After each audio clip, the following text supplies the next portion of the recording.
Lalu Yesus berbicara pula dalam perumpamaan kepada mereka. Hal kerajaan sorga seumpama seorang raja yang mengadakan perjamuan kawin untuk anaknya. Ia menyuruh hamba-hambanya memanggil orang-orang yang telah diundang ke perjamuan kawin itu, tetapi orang-orang itu tidak mau datang. Ia menyuruh pula hamba-hamba lain.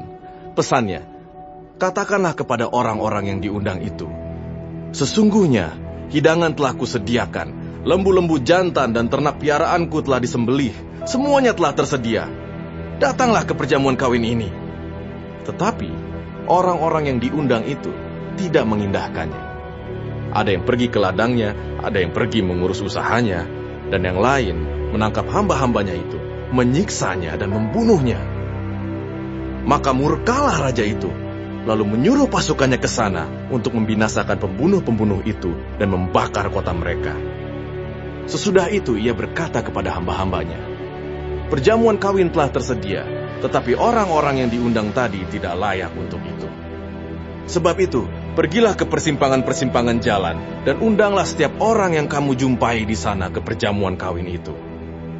Maka pergilah hamba-hamba itu, dan mereka mengumpulkan semua orang yang dijumpainya di jalan-jalan, orang-orang jahat dan orang-orang baik, sehingga penuhlah ruangan perjamuan kawin itu dengan tamu. Ketika raja itu masuk untuk bertemu dengan tamu-tamu itu, ia melihat seorang yang tidak berpakaian pesta. Ia berkata kepadanya, "Hai saudara, bagaimana engkau masuk kemari dengan tidak mengenakan pakaian pesta?" Tetapi orang itu diam saja. Lalu kata raja itu kepada hamba-hambanya, "Ikatlah kaki dan tangannya, dan campakkanlah orang itu ke dalam kegelapan yang paling gelap. Di sanalah akan terdapat ratap dan kertak gigi. Sebab banyak yang dipanggil, tetapi sedikit yang dipilih." Kemudian pergilah orang-orang Farisi. Mereka berunding bagaimana mereka dapat menjerat Yesus dengan suatu pertanyaan. Mereka menyuruh murid-murid mereka bersama-sama orang-orang Herodian bertanya kepadanya, "Guru, kami tahu engkau adalah seorang yang jujur, dan dengan jujur mengajar jalan Allah. Dan engkau tidak takut kepada siapapun juga, sebab engkau tidak mencari muka.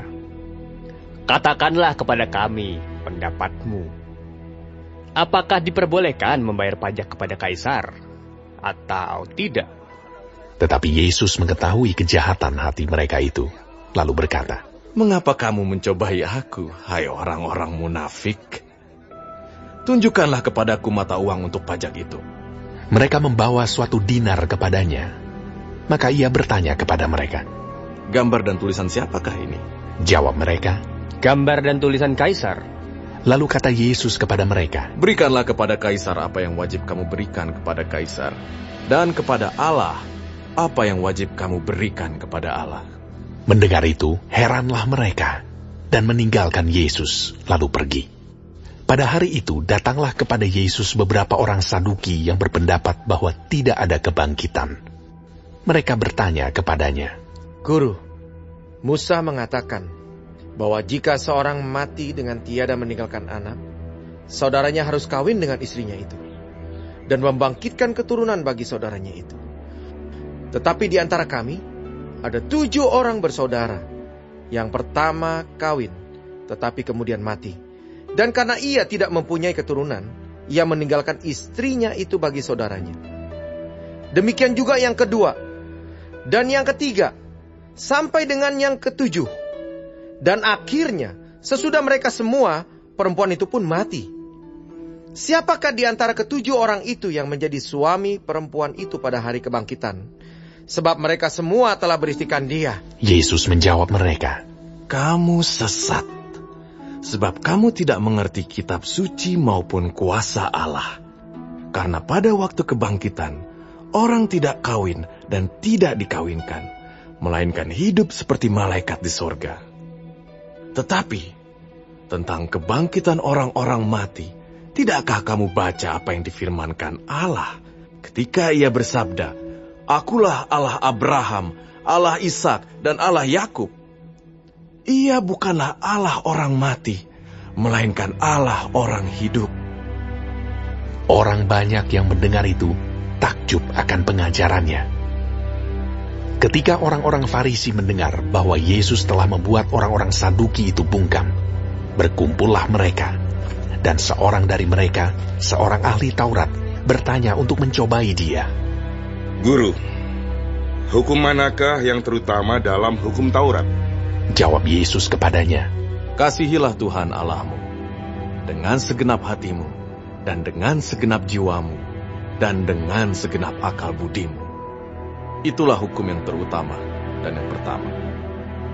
Dan hukum yang kedua, yang sama dengan itu, ialah kasihilah sesamamu manusia seperti dirimu sendiri.